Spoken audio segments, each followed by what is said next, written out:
Shrimati ji Madhavi ji.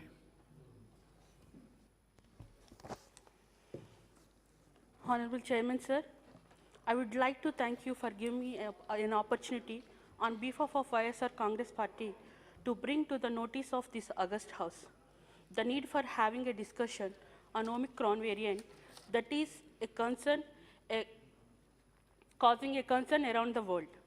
On Friday, the World Health Organization classified a new variant of SARS-CoV-2 currently circulating in the South Africa as a variant of concern.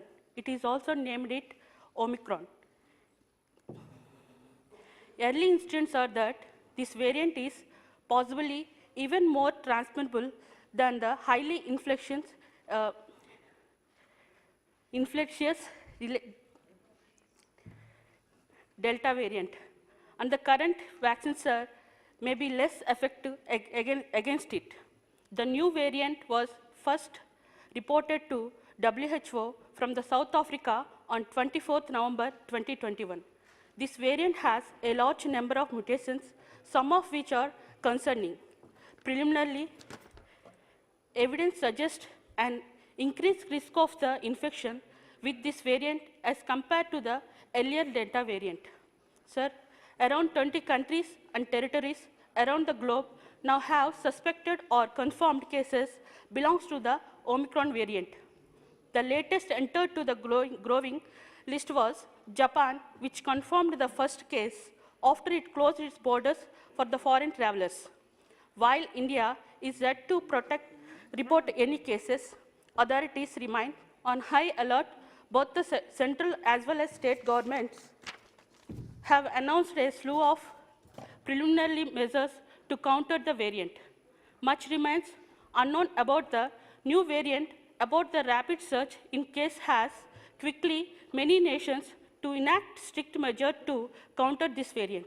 In this regard, we should consider measures like banning international flights from countries where such cases have been detected in large number. And as Omicron has been designated a variant of concern, there are several actions WHO recommends countries to undertake.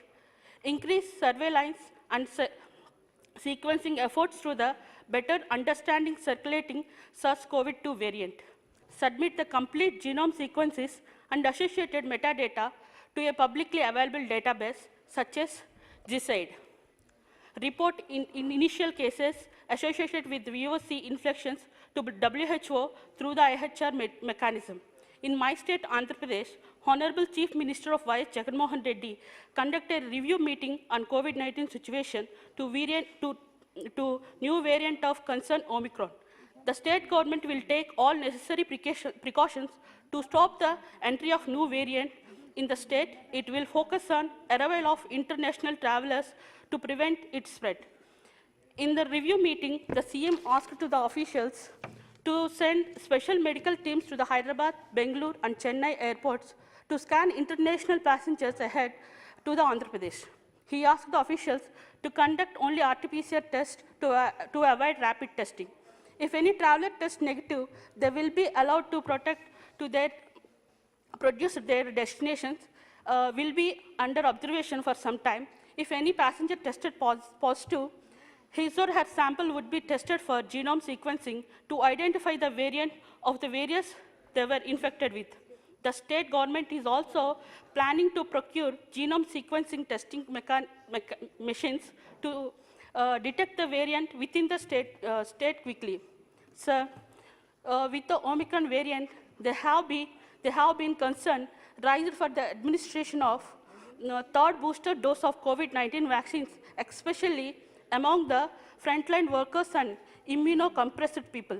Sir, it is presumed that there is an unstock of between 5 and 10 million doses in the previous sector in private sector in India, which would likely start expired from 2022 January to February.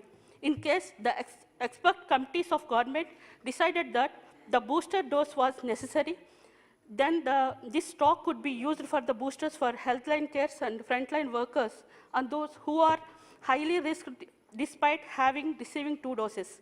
The objective should be to minimize wastage of the precious resource. Sir, finally, I conclude.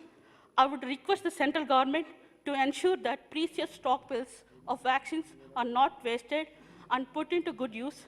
And in the light of experience of having dealt with the pandemic situation before, to learn from the previous experience and take adequate preventive measures so that people do not suffer precious lives or not lost, sir. Finally, I would like to tell only one thing I just learned from COVID. Be fearless and be strong, then only you will be, sir. Thank you, sir. Thank you.